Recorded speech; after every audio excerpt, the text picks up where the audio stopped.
Welcome to what I have learned from the unit operational improvement, and we look at five key learnings.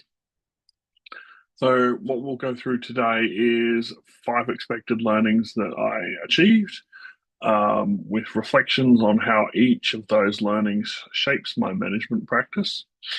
Have a look at some of the workplace applications that I've been able to put in place already at Rosebery, and focusing on quality, capacity, digitalization, leadership, and risk. So this unit has been very applied. Every topic from capacity management to agile strategy linked directly to real challenges that we face, including things like inconsistent case management quality, bottlenecks in intake, staff overwhelm, and the increasing pressure to digitize systems while still delivering human-centered services. So the first learning is the importance of measuring quality and acting on variance. So one of the first concepts I expected to learn was about how quality is measured, baselined, reported, and improved. And the unit delivered this, I would say, quite strongly. The unit emphasized that measuring quality is the first step in operational improvement, and that it requires defining acceptable quality levels, checking regularly, and analyzing variance when outputs deviate from standards. How is this shaping my practice? So this learning has already influenced our case management at Rosebery Queensland. So by using what I've learned, we've been able to identify some inconsistencies and variance, not from I guess the previous practice of assumptions, but through actually measuring. So through audits, through client feedback, through staff self-assessments, um, and reviewing KPI fluctuations. The unit reinforced that if you see a variance, you can fix it through processes, training, or system redesign. This has led us to introduce clear benchmarks for assessments and case notes, structured corrective actions, feedback loops between team leaders and staff, quarterly variance analysis to identify patterns rather than blaming any individual. So for me, quality is no longer subjective, it's now visible, measurable, and improvable, mostly due to this unit. So next up, I definitely expected to gain a better understanding of capacity management, especially around bottlenecks and waste. The unit highlighted that bottlenecks in service delivery, wasteful processes, and delays are central targets of operational improvement. In my practice, this has immediately connected with one of our biggest operational issues, which is the client intake bottlenecks. What I've learned in the unit helped me to analyze which processes and steps added value. Excuse me. Where unnecessary handovers occurred, where idle time accumulated, and where digital tools could reduce duplication. By applying lean thinking, I've been streamlining the intake workflow and clarifying staff roles, cutting time to service, reducing frustration for clients, and smoothing the workloads for our teams. Uh, Next up, so the third learning was digitalization, Industry 4.0, and the reality of change resistance. So I did expect to learn how digital systems can reshape operations, and the unit delivered on that one.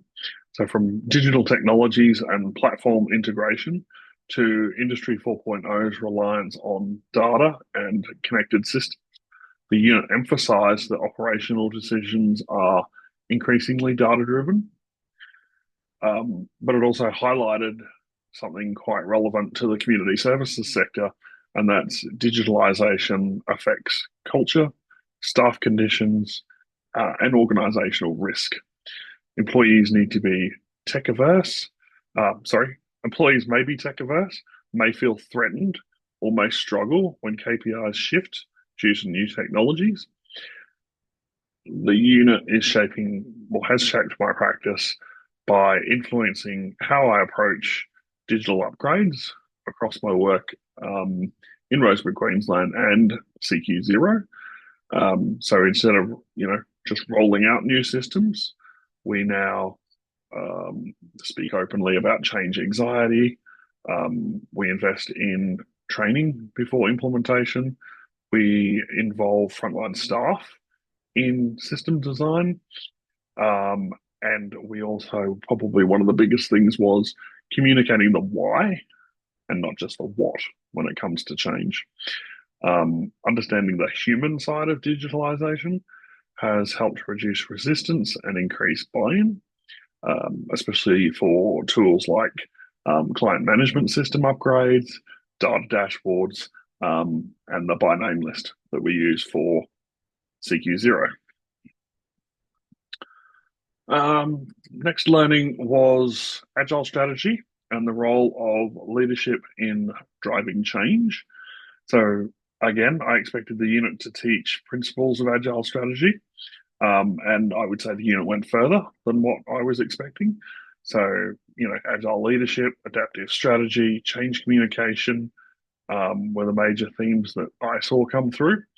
The unit stressed the need for leadership that walks the walk, not just talks the talk, supports quality culture, and adapts to rapid shifts in technology and industry dynamics.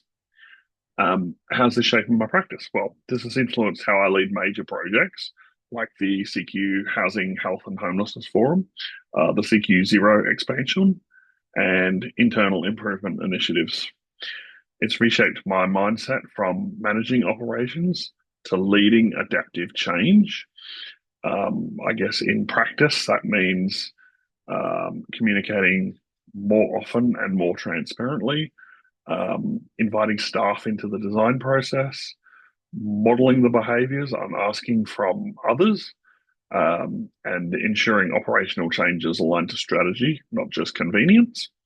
And this has helped me to cultivate a more supportive and agile culture, very critical in a fast moving, highly energized environment like human services. So the fifth learning was the centrality of risk management in operational improvement. So I expected the unit to cover risk, and the unit did reinforce just how essential risk culture is. The unit stressed that organizations with strong risk cultures plan more effectively for improvement initiatives, and anticipate challenges such as delays, staff resistance, procurement issues, or operational disruption during change. And this has strengthened the way that I prepare risk assessments for things like housing acquisition proposals, CQ Zero activities, service redesign, and data integration processes. So rather than seeing risk as something to react to, I think I'm much more treating it as a part of planning, embedding mitigation strategies into every operational improvement initiative. So, in conclusion, the five learnings: quality measurement, capacity management, digitalization, agile leadership, and risk management have not only met my expectations of the unit, they've certainly reshaped my managerial approach. I'm now much more evidence driven, more adaptive, more intentional about change, and certainly more focused on building systems that not only that improve not only operational performance but also staff well-being and client outcomes. This unit hasn't just been theoretical; it's been directly applied to real issues in real time, and it's already definitely making a difference in the way I lead and support our teams. So it's been really good these last few weeks to be looking at everything that we have considered as part of this unit, and it's been quite really changing in the way that I operate at work, and it's brought in several factors which will not only improve our operations but improve the way that we do things, and hopefully that will continue.